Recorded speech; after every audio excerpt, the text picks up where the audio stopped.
जानवी की जुबान पर बचपन से ही हजार सवाल और मन में हर चीज जानने की उत्सुकता रहती है, जिस वजह से वो अपने भाई की शादी में चल रही रस्मों के बीच भी मम्मी से सवाल पूछने लगती है। मम्मी, जब लड़की वालों ने आपको अपनी इतनी बड़ी लड़की दे दी, तो फिर भी उनसे सामान लेना गलत नहीं है क्या? इस पर कोई भी जानवी की बात का जवाब नहीं दे पाता और उसे इग्नोर करते हुए रस्में निभाते रहते हैं।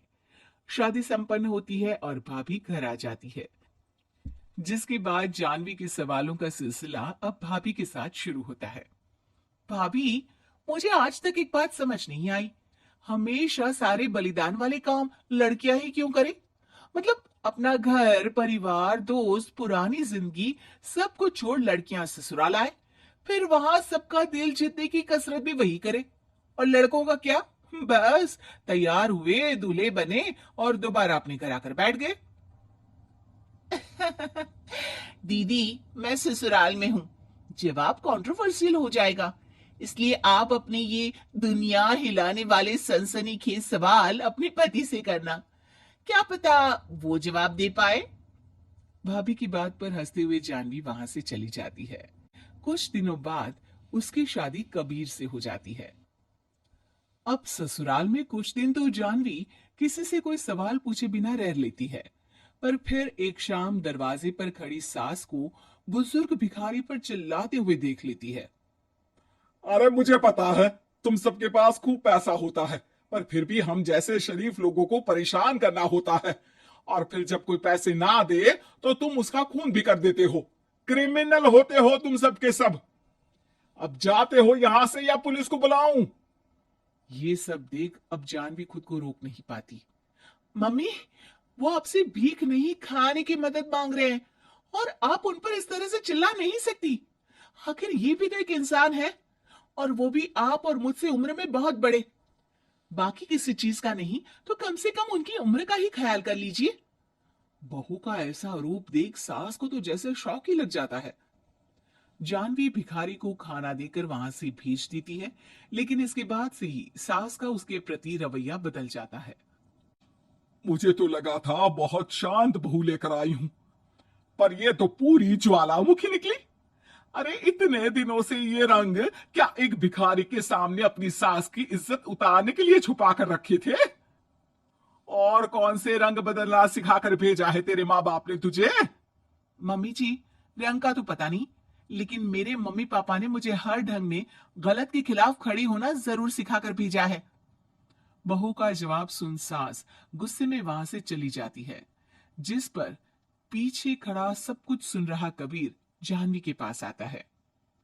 जानवी, मैं मानता हूं तुमने जो किया अच्छे के लिए किया, पर मम्मी से ऐसे नहीं बोलना चाहिए था। अब उन्हें मनाने की जिम्मेदारी तुम्हारी ही है। पर मैं कैसे? मुझे तो कुछ भी पता नहीं है। तो उसके लिए मैं हूं ना। कुछ दिनों में ही सकट का त्योहार आ रहा है। तुम बस बायने पर मम्मी को देने के लिए एक सुंदर साड़ी ले आना, तुम्हारा काम बन जाएगा। ये कहकर कबीर वहां से चला जाता है, लेकिन व्रत और त्योहारों से अनजान जानवी कंफ्यूजन में वहीं खड़ी रह जाती है, जिस पर वो भाभी को फोन लगाकर सारे व्रत और उनके महत्व समझती है। और उन्हें जानने के बाद वो बायने की साड़ी तो खरीद लाती है, लेकिन इसी के साथ उसके मन में अब नए सवाल पैदा होने लगते हैं। इसी तरह सकट के व्रत का दिन भी आ जाता है। हे भगवान, एक तो सुबह से भूखी, ऊपर से ये सवालों के बुलबुले पेट में उठकर और तहलका मचा रहे हैं। ओ, अब क्या करूं, किससे पूछूं? जानवी अपने आप से ये सब बोल ही रही होती है कि सास और कबीर उसके सामने आ जाते हैं। बायने और पूजा की सब तैयारी कर ली? हाँ जी, वो तो कर ली, पर क्या पर? फिर कोई सवाल है? पूछ लो, कहीं पेट में उसे रखे रखे एसिडिटी ना हो जाए। ज्यादा कुछ नहीं, बस पूछना था कि जब ये व्रत बच्चों और दाम्पत्य जीवन की सुख शांति के लिए होता है, फिर इसमें व्रत सिर्फ हम लेडीज ही क्यों रखती हैं? हिस्सेदारी तो दोनों की होती है ना?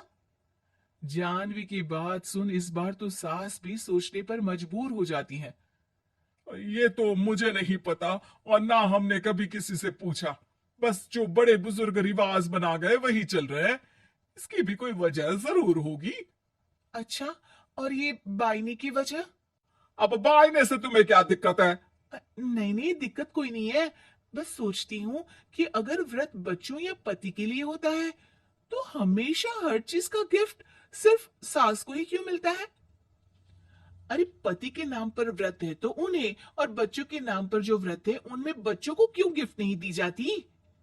जानवी का सवाल सुन इस बार सास भड़कने के बजाय शांति से उसका जवाब देती है। वैसे ये सवाल एक बार मैंने भी अपनी सासू माँ से किया था, तो जवाब मिला कि सास की वजह से ही पति मिला है, इसलिए एक थैंक यू और इज्जत की तरह उन्हें ये बायना दिया जाता है। और बच्चों वाला तो मुझे भी नहीं पता।